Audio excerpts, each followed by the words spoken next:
Cut the noise. Welcome back to another episode of Kickin' with Key. So, I am happy to see that you have tuned back in. I hope you've had a chance to look at episode 1, talking about the highs and the lows of 2018 and being so grateful to God that we're in 2019 because 2018 was something else. Skirt, don't want it no more. Okay, and episode number 2, requests versus requirements, talking about what your relationship should look like as you get older, right? And thinking about what are some requests you have, and what are some requests that you have, and what are some requirements that you have. That's incredibly important as you grow in your relationships. You need to take control and make sure that you know what you want. So in the idea of taking control, we're going to talk a little bit about self-care. But before we do that, we got to talk about music with Key. So remember, this segment is all about the music that feeds my soul, different music that I love, different music that makes me want to, hey, different music that makes me want to dance a little bit, and different music that just speaks to me, that fills my spirit and makes me feel good. So I chose this song today because it is a remake of a classic song, and I love it. What You Won't Do for Love, honey, because some friends have done some things for some love, okay? Don't get caught up.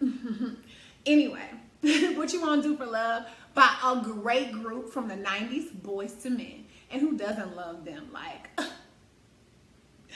they still speak to my soul, even today in 2019. So shout out to them because they're still a group, amen, you know.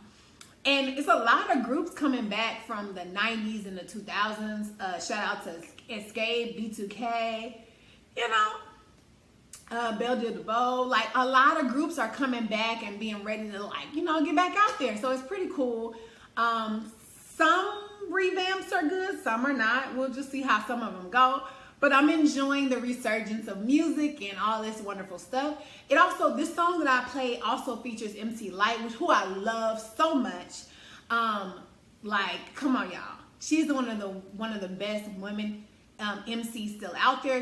I've actually seen her in person when I was in college. She's just amazing, and I enjoy it. She's like, you know, firm in her femininity, and I love the way she represents herself. So shout out to MC Lyte and Boyz II Men. So let's go ahead and go to the next segment of the show, which is called Cut the Noise. So remember, we use this section of the show, or this segment of the show, to cut the noise out of our lives so we can get to our true selves and understand what we really need to do with ourselves. And understand a clear voice, right? The voice of God, being able to clearly understand what we should do next. So cut the noise and enjoy your best life. Let's talk about our topic for today.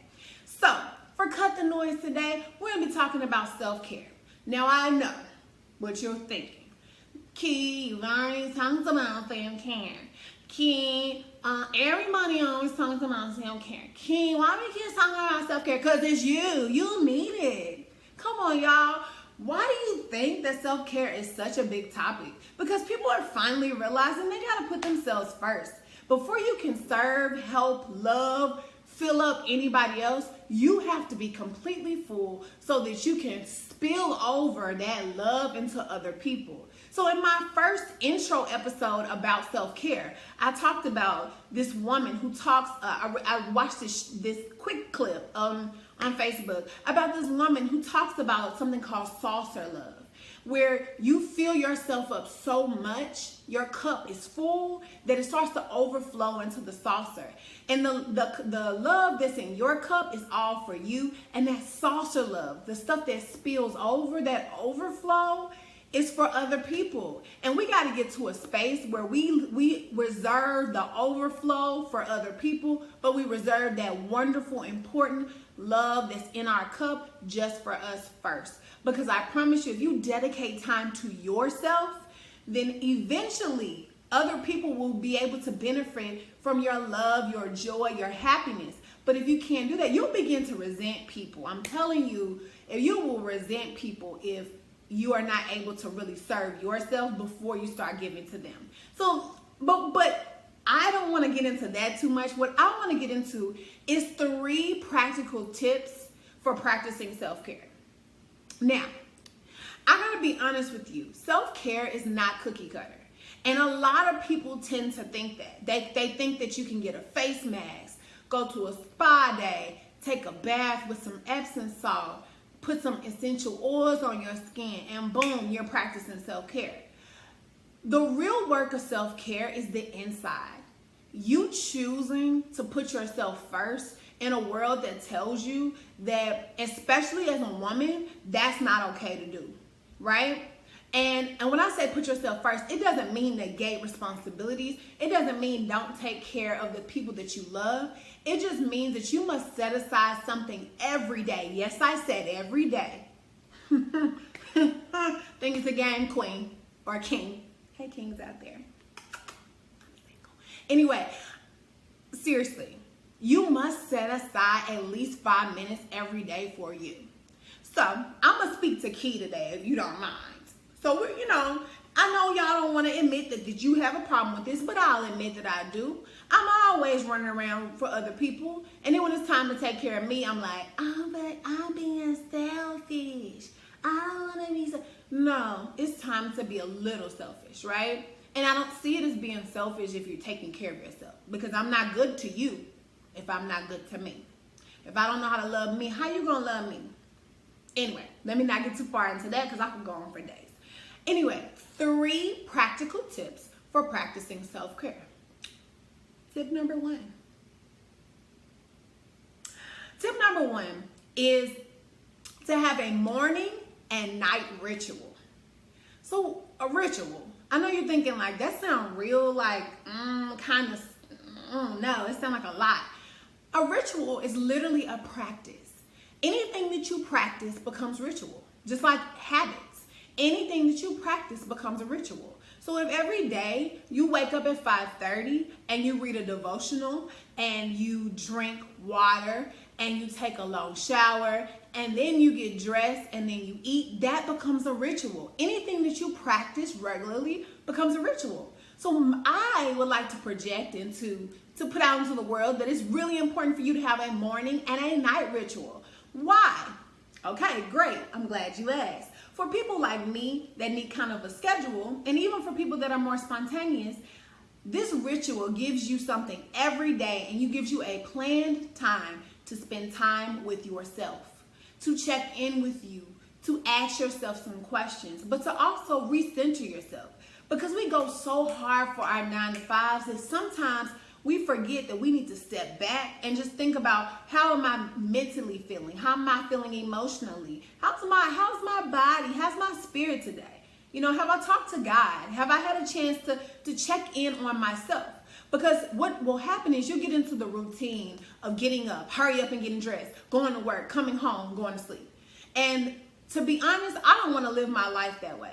I want to be very much aware of how I'm feeling. I want to be very much aware of my surroundings. So a morning ritual, what could that look like? So for me, I'm kind of starting out, right? I'm kind of thinking about what would be best for me. So one of my morning rituals is to do a devotional, to read about the Lord and to actually give my time to Him for a moment. Because if I give my time to Him, then I automatically am giving time to me because He takes care of me. Boom. And maybe meditation also works for you, right? So there's a mindfulness app called Calm. It's free. You can get on there and practice mindfulness. Give yourself time to center yourself. Also, some people do yoga in the morning. There was a time where I actually was working out in the morning, and that was my time for me. And it really, really helped me in the morning because it woke me up, got me ready for my day, all that good stuff. Now, here's where so a lot of us have a morning ritual, right? A lot of people get up and try to get themselves together in the morning. What we sometimes neglect is our night ritual. What we do before we go to sleep is so incredibly important. How you prepare yourself for bed, how you get your mind right.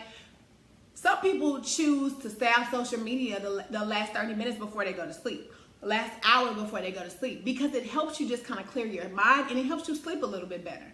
Some people take long baths before they go to bed. Some people moisturize before they go to sleep to give themselves a ritual, a practice, something to prepare themselves, to give themselves some time to look at what you have feeling, what you're feeling and what you have going on. So tip number 1, a morning and a night ritual, right? Let's commit to doing that. Let's do that together, okay? Tip number 2. So the second tip is gonna sound really, it's gonna sound really normal, right? Something that everybody should be doing. It's gonna sound like something that you don't even really need to do. But I'm going to propose to you that this is one of the most important tips I'm going to give you, because it is a personal check-in with how you're really feeling, right? Because we get out in the world and we make people think that we're super happy. We post all these happy pictures. We post pictures with our friends. We go out, we smile, we're drinking, we're having a good time. But then on the inside, we have some stuff that feels incomplete. We have some things that are still bothering us. And I know I can attest to that, right? So I've lost a lot within the last 6 to 8 months. And the way I'm maneuvering through the world seems normal, but in my brain, I still have so much grief, loss, and pain. And I have been able to, and I've gotten in a really good practice of covering it up, right? Being able to hide it from people. But when you talk to yourself, you gotta be real. You can't be around here sugarcoating stuff for yourself. So tip number 2 is you ask yourself one important question. What do I need in order to feel happy or content today or this week? So you can choose which one. It might be smart to start out with just talking about the week, because daily might be a little difficult at the beginning, especially if you're new to self-care. So ask yourself this one question. What do I need in order to feel happy or content this week? So it can be a difficult question, right? I've been trying to answer this for myself for about 2 or 3 weeks now, and I haven't gotten a completely clear answer, because there are lots of things that I would like in order to make me happy. I want you to focus on one. So each week, ask yourself on maybe a Sunday evening or a Monday morning, ask yourself, what do I need in order to feel happy this week? Or what do I need in order to feel content this week? Or you could ask yourself, what do I need in order to feel supported? Because maybe you need support from family and friends. Ask yourself this question and see what comes up. And it might even be cool to write about it, to talk about it with someone that you love or care about, or to just speak it. Maybe even record yourself talking about it, because it'll help you think through what you really need. And it's important for you to know that, because you'll know what you can expect from other people, or what you should request or require from other people if you were paying attention to the second episode. So that's tip number 2. Ask the question, what do I need to feel happy this week, or what do I need to feel content this week? Tip number 3. And this is a really important tip as well. You need to realize that your self-care is going to change based off of the changes in your life, right? So you may have started out, I'll give you a really good example of this. So when I first started really trying to pay attention to working out and all that stuff, I used to work out in the morning, right? So I'm a teacher. Excuse me. Still kind of getting over a cold. I'm a teacher. And working out in the morning is like really difficult, because I have to go work out in the wee hours, so when it's still dark outside. And that's really, really hard. So I started to realize that it would make me extremely tired throughout the day. I mean, I would be so exhausted. By the end of the day, I would be clocking out. So my thing is, I was like, I'm realizing that this may not be the best thing. So maybe I need to work out in the evenings. Now, I always used to avoid working out in the evenings, but there's be too many people in there. Specifically, it just be a lot of people. Men. Just be men everywhere. And I'm like, I just need space. I can't breathe. But yeah, I get claustrophobic, and I'd be like, there's too many people. So I want you to think about, as your life is changing, if you are coming into some big changes, it might be important to change up your self-care. Maybe even be more dramatic with your self-care, or be less dramatic with your self-care. Think about what you think you're gonna need. If you're going through a life change, if a life change is coming up, if you want to have some changes in your life, you need to know that your self-care will change as your life changes. And it's okay, right? You might start out liking yoga, and then you might decide, it's not helping me. Or you might start out by getting up extremely early and working out like I did, and then you might decide actually working out is better for me in the evening. So I want you to think about these 3 things this week, okay? having a morning/night ritual, asking yourself, what do I need or want in order to be happy this week?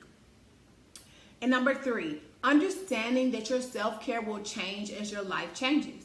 So as you add new people, as you take away new people, like when I first broke up with the guy I was dating, like I felt like I needed a major shift in self-care, right? And then after the loss of my brother, my self-care needed to be even higher because I was dealing with, you know, multiple sets of grief and a lot of layers. So it's important that you realize that yourself is gonna have to be first, right? This wonderful like self-care guru that I've been paying attention to, Alex Eld, if you don't know her, you should look her up on Instagram. She said something that was really powerful at this forum that she held in a mall somewhere that I went to. She said, stop, drop, and self-care. Like, it's really important. You have to pencil yourself in. How can you expect people to treat you with care if you're not treating yourself with care?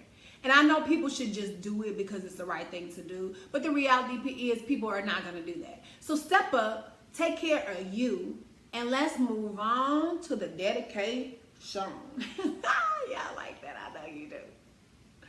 All right, so I want to dedicate, before I keep going, reminding you, I dedicate the shows to people and causes. People and causes. So I dedicate this episode to all of my queens. So what do I mean by that? I mean women who are out here bossing up, taking care of their business, doing things for their families, going to work, coming home and taking care of kids, all of these things. Because I'm realizing a lot of my friends from college, a lot of people that I knew from college, that I love from college, are getting married, they're having children, right? They're career women. And I just want to send some shout outs to them, right? I just think it is so amazing to balance a family and a career. And I watch women and families do this every day. So I want to shout out to those queens who are bossing up, taking care of their business. And I want to remind you queens to practice self-care, right? Because you are the key to the next generation. You hold it in your womb. And so I just want to remind you that you are important too, right? Take care of those babies, right? Love your husband, right? You know, be dedicated to your family and your job and your career and your life, but also take care of you. So I dedicate it to you queens, and I love you, and I'm sending love your way. And of course, I wouldn't end this episode without saying Happy Black History Month again, okay? Amazing time of the year. I just get so excited. Also, I've been encouraged to do a lookbook. And what does that mean? That means talking about the different outfits and accessories that the looks I give on Kicking It with Key. And so I thought I would start today. So today's look, it's just a little relaxed look, So the jeans I have are ripped jeans. I actually bought them from Forever 21. They are like the mom cut, yeah, and they have a textured look to them. This pullover that has Queen on it, I actually got it from Route 21. I'm a bargain shopper. I'm not really big on name brands, and I'm not really big on all of that. So this pullover, I got it from Route 21. These earrings are from Francesca's, so shout out to them. They always have the cutest earrings. And then I get a box called the Brown Sugar Box from Izzy and Liv Company, and this is from them. So, I try to do a little something. Once again, thank you for tuning in with Kicking It with Key, and just joining me. I just get so excited to talk to you guys, and I hope you'll tune in again. The next episode, y'all, you're gonna need to tune in for this one because it's gonna be the anniversary episode. That means that we will have been doing this thing for a year, even though we took a little break. It's all right. We've been doing this thing for a year. So Kicking It with Key, keep tuning in. I love y'all. See y'all later.